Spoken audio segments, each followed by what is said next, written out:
الحمد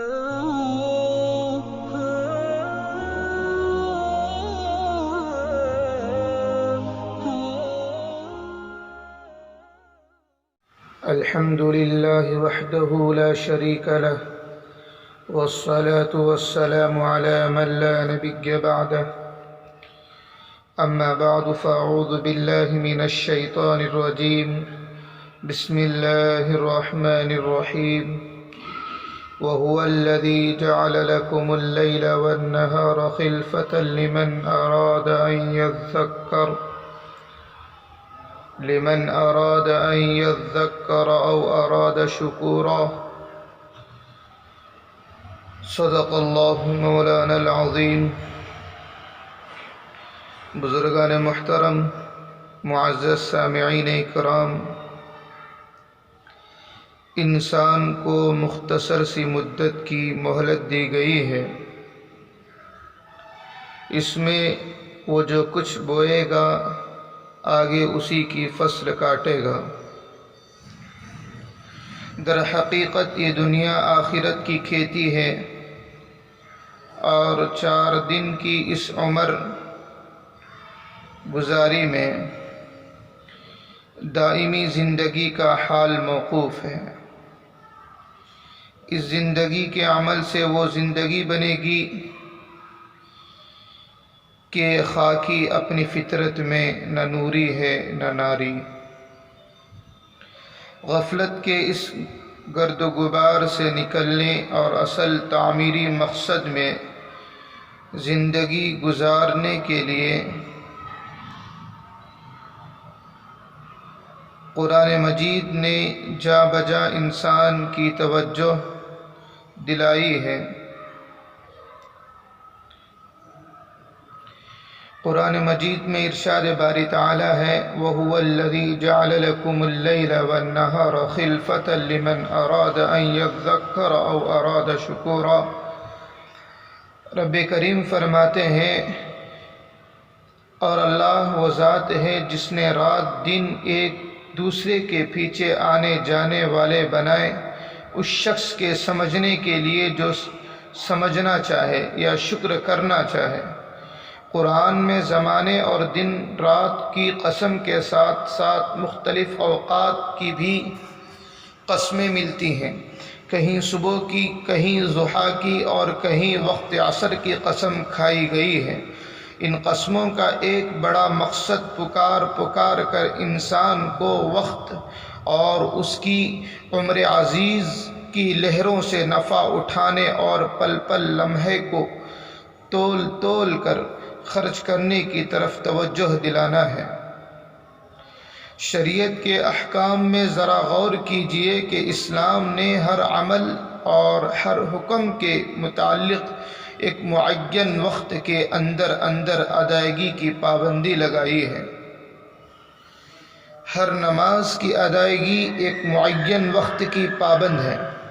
اگر وہ وقت نکل جائے تو اس وقت کی نماز قضا تو ہو سکتی ہے، لیکن اس کی قضا کو ادا نہیں کہہ سکتے۔ روزہ ہے، سال میں ایک خاص مہینہ اس کے لیے مقرر کیا گیا ہے۔ اگر اس مخصوص ماہ میں فریضہ ادا نہیں کیا گیا تو بعد میں پوری زندگی روزوں سے اس کی تلافی نہیں ہو سکتی۔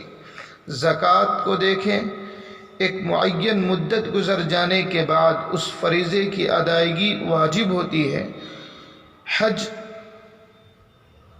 جیسا کہ آپ کو معلوم ہے اس کا ایک مخصوص دن ہے، اس دن اگر ادا نہیں کیا گیا تو پھر سال بھر اگر کوئی عرفات کے میدان میں وقوف کرتا رہے اس کو حج نہیں کہا جا سکتا۔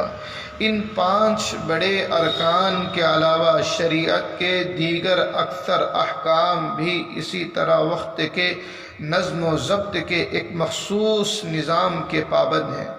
اس میں ایک طرف جہاں فریضے کی بروقت ادائیگی مطلوب ہے، وہاں وقت اور اس میں نظم و ضبط کی اہمیت بھی بتانا مقصود ہے۔ وقت کی قدر انسان کی عمر عزیز کی اہمیت اس کے احساس اور اس کی تعمیری زندگی اختیار کرنے کی طرف نبی کریم صلی اللہ علیہ وسلم کی احادیث بھی مختلف اسلوب و انداز سے توجہ دلائی گئی ہیں۔ حدیث کے مشہور امام ابو داود رحمۃ اللہ علیہ، جن کی سنن صحاح ستہ میں شمار کی جاتی ہیں، فرماتے ہیں میں نے اپنی سنن 5 لاکھ احادیث سے منتخب کی۔ ان کی سنن 4800 احادیث پر مشتمل ہے۔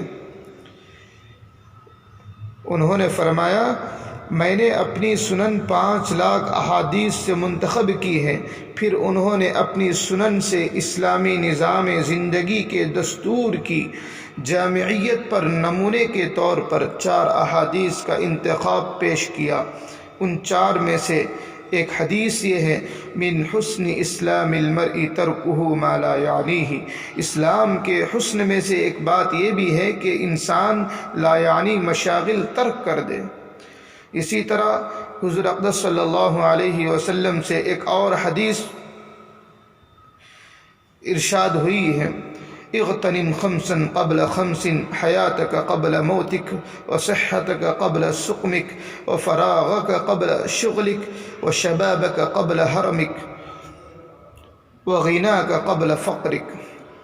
5 کو 5 سے پہلے غنیمت سمجھیں، موت سے پہلے زندگی کو، بیماری سے پہلے تندرستی کو، مشغولیت سے پہلے فراغت کی گھڑی کو، بڑھاپے سے پہلے جوانی کو، اور فقر سے پہلے مالداری کو۔ امام بخاری رحمۃ اللہ علیہ نے کتاب الرقاق میں اور امام ترمذی رحمۃ اللہ علیہ نے کتاب الزہد میں نبی کریم صلی اللہ علیہ وسلم کا ایک ارشاد نقل کیا ہے کہ آپ صلی اللہ علیہ وسلم نے فرمایا، نعمتان مغبون فیہما کثیر من الناس الصحۃ والفراغ۔ 2 نعمتیں ایسی ہیں جن کے بارے میں بہت سے لوگ دھوکے کا شکار ہیں، ایک صحت اور دوسری فراغت۔ صحت کی قدر اس وقت آتی ہے جب بیماری کی تکلیف سر پر آ جاتی ہے، اور دوسری نعمت کی قدر ان لوگوں سے پوچھیں جو فراغت کی چند گھڑیوں کے لیے ترستے ہیں۔ حضرت ابوبکر صدیق رضی اللہ عنہ یہ دعا کیا کرتے تھے، اے اللہ ہمیں شدت میں نہ چھوڑیے اور ہمیں غفلت کی حالت میں نہ پکڑیے، اور ہم کو غفلت والوں میں سے نہ بنائیے، یعنی ہم کو غافلین میں سے نہ بنائیے۔ حضرت عمر فاروق رضی اللہ عنہ کی دعاؤں میں ایک دعا یہ تھی، اللہم انا نسألک صلاح الساعات والبرکت فی الاوقات، اے اللہ ہم آپ سے زندگی کی ساعات کی بہتری اور اوقات عمر میں برکت کا سوال کرتے ہیں۔ فرمایا کرتے تھے میری طبیعت پر یہ بات بڑی گراں گزرتی ہے جب میں کسی کو بالکل فارغ دیکھوں کہ نہ وہ دین کے کام میں مشغول ہو اور نہ دنیا کے۔ حضرت علی رضی اللہ عنہ فرماتے تھے یہ ایام تمہاری عمروں کے صحیفے ہیں، اچھے اعمال سے ان کو دوام بخشو۔ اللہ تعالیٰ سے دعا ہے اللہ تعالیٰ ہم سب کو وقت کی قدر کرنے کی توفیق عطا فرمائے، آمین۔ وما علینا الا البلاغ۔